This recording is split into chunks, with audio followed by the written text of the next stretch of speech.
Hello everyone, here Professor Ravi. I welcome you all to my next lecture where I'm going to give you an exposure how to draw an involute of a pentagon of size 22 mm. Like in engineering graphics classes, theory classes, manually you have drawn involutes over the circle and a square, and today you are going to use the same technique to draw the involute over a pentagon.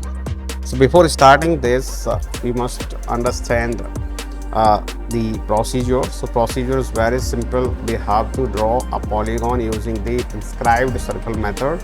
So if you are going for inscribed circle method, right, that means we must know the radius of the circle. And how to calculate the radius of the circle? Either you can use the geometrical triangular method, right, or trigonometrical relations.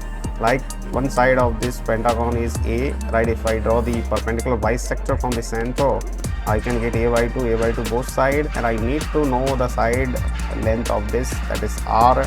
As we know, the angle between two sides of the pentagon is basically 72 degree. So obviously this will be 36 degree, as this is 90, so I can find out this angle as well. Once I know this angle by using the trigonometric relation, I can find out easily the radius of inscribed circle. This is the one way, or directly you can use the polygon formula, which is nothing but side of the polygon is equal to 2 times of radius of inscribed circle sine pi divided by number of sides of polygon. This is the direct formula. If you apply this, right, you can, if you rearrange the terms, like in the case of pentagon, right, as you put here pi, pi is nothing but 180 degree divided by number of sides is 5. If you substitute this, you can find out the radius of a pentagon in terms of length side of the pentagon. If you do so, you will get approximately one relation. A radius of inscribed circle is approximately equal to 0.855 times of side of pentagon.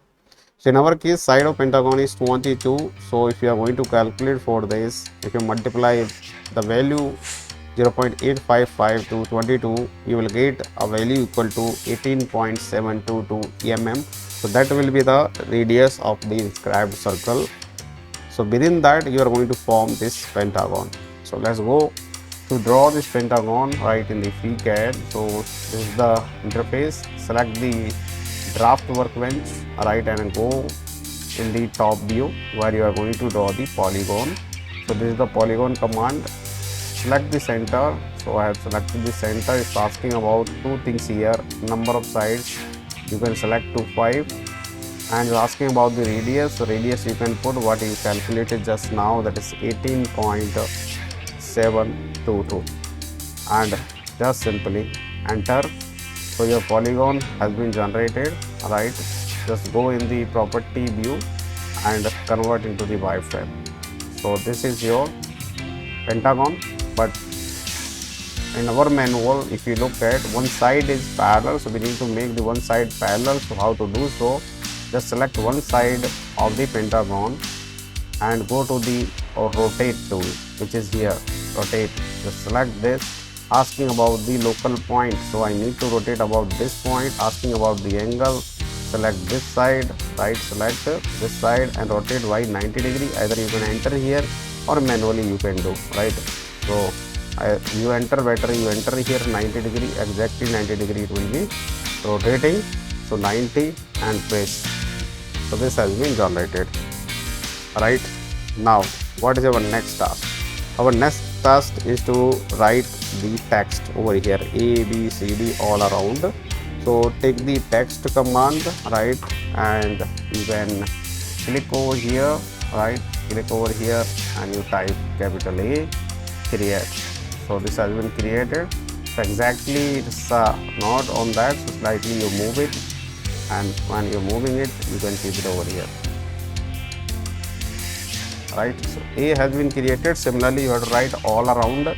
So instead of writing individually, better we'll use a shortcut, which is nothing but move command only. Select the move, right, and select the object which you want to move. So this is my object which I selected. Now here we have to do it continuous operation, because we have to write all around continue, right, and copy. Just copy. And now you select the object again and you can keep it like this, right? Then again you select the object. Keep in mind you have to copy, right? And you can keep over here, right? Then again select and copy, right? And keep over here. Then again select, copy.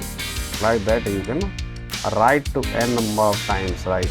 No issue at all. Done. That's all. Close. Now we need to change it, right?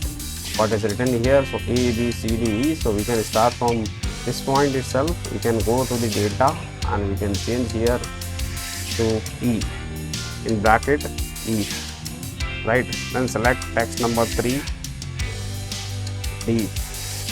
Right, then you select text number 2, right, and here you write C. Then you can go for the text number 1, right, this you can change to B. So you have written all the text, so text are ready. Now what you need to do, you have to extend the lines. If you directly extend, it will not take. So what you need to do is you have to downgrade all the lines. So you can select the polygon, you can go here, this is the downgrade, double click you have to do. First time you click it will generate, then again one more click, all edges are separated now. Now you can select one by one all edges, you see here one by one you can select. Now what you need to do, you have to extend this edge, select this edge and go for the trim X command, which is the trim X tool, and you can extend, right, up to the required length. So I'm extending up to here. Now look at here, it is basically coinciding with the text.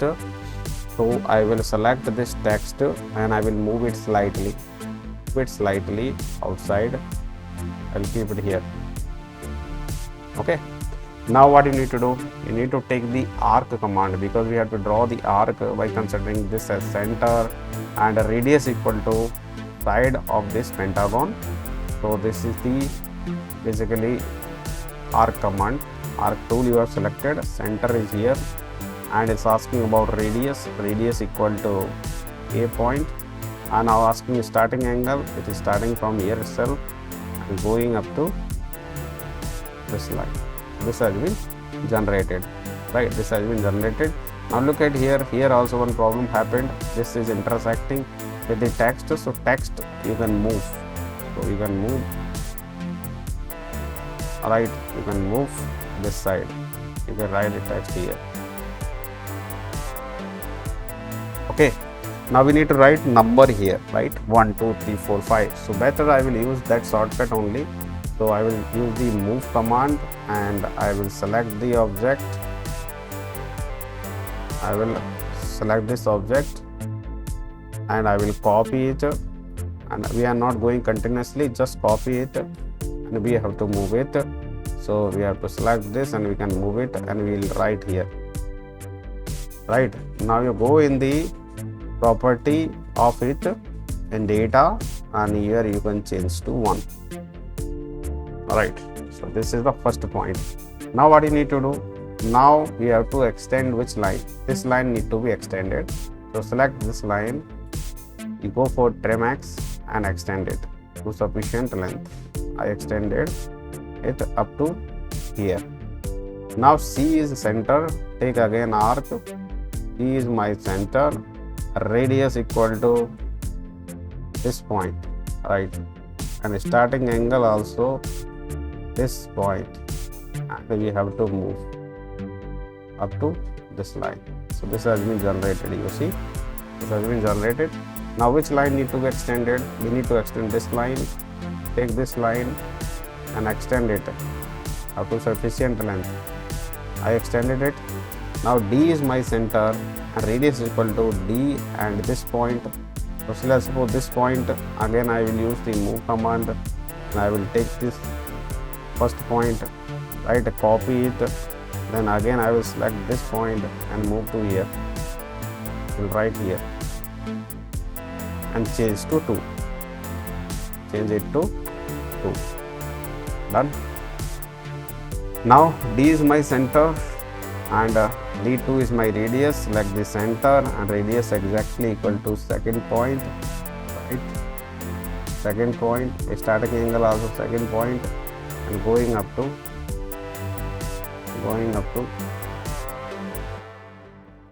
this line, right? This has been drawn.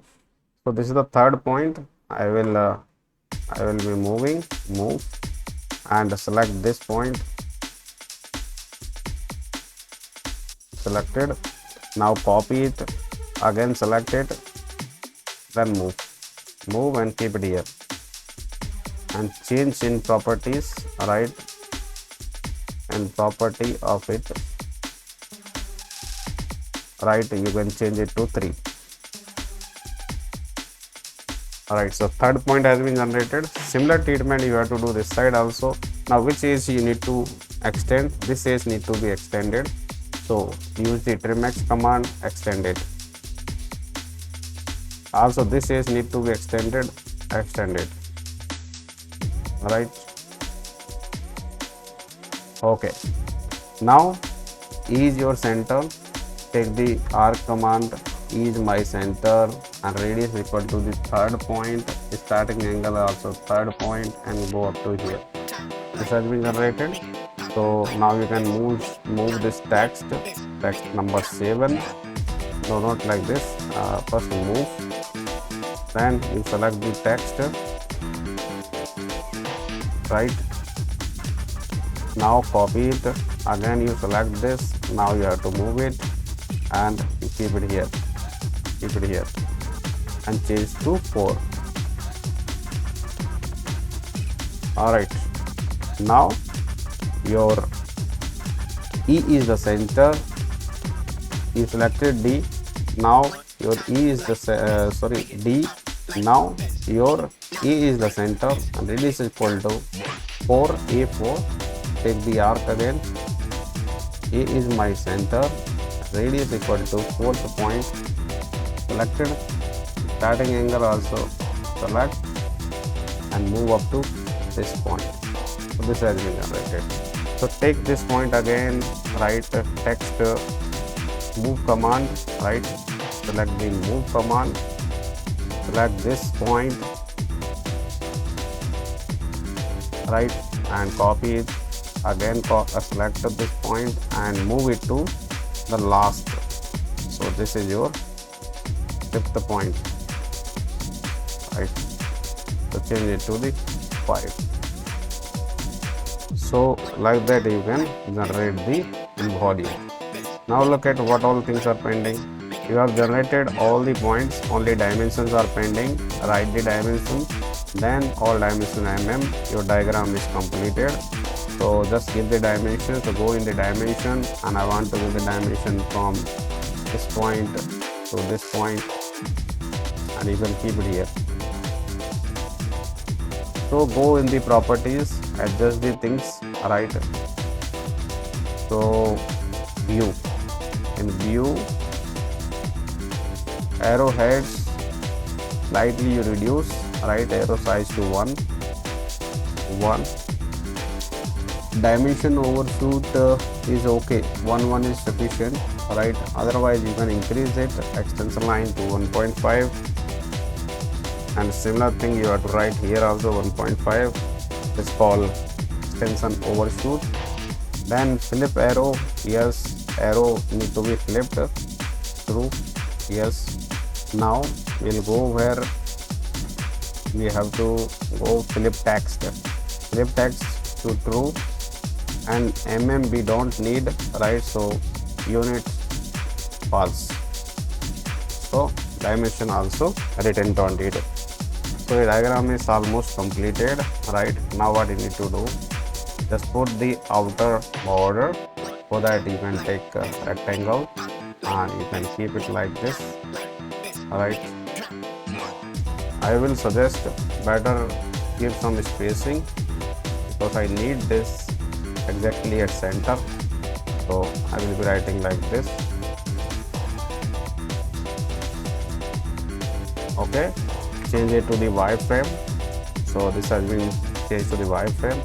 Now we need to type the text here, so you can type here all dimension are in create. So this has been created.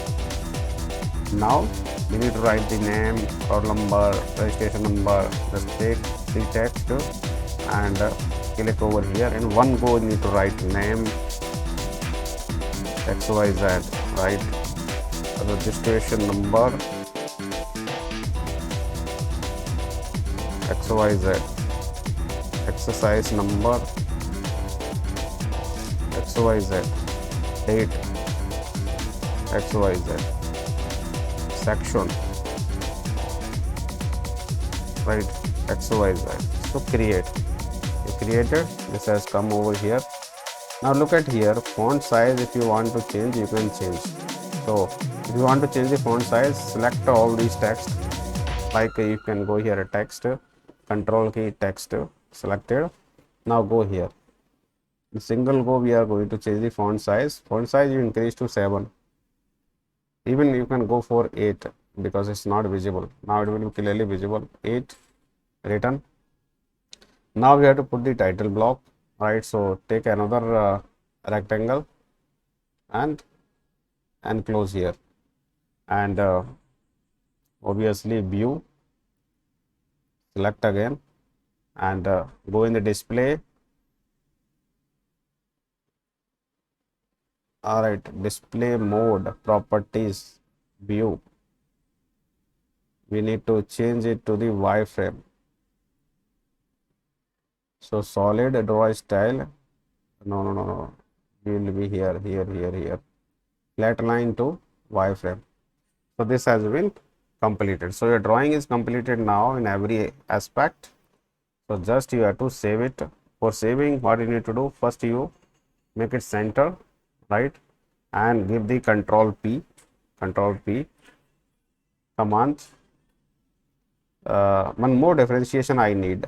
Select this complete curve, right, and change it in different color, or at least change the thickness. So I'm selecting by pressing control key all this arc, right, and I will change the thickness to slightly higher side.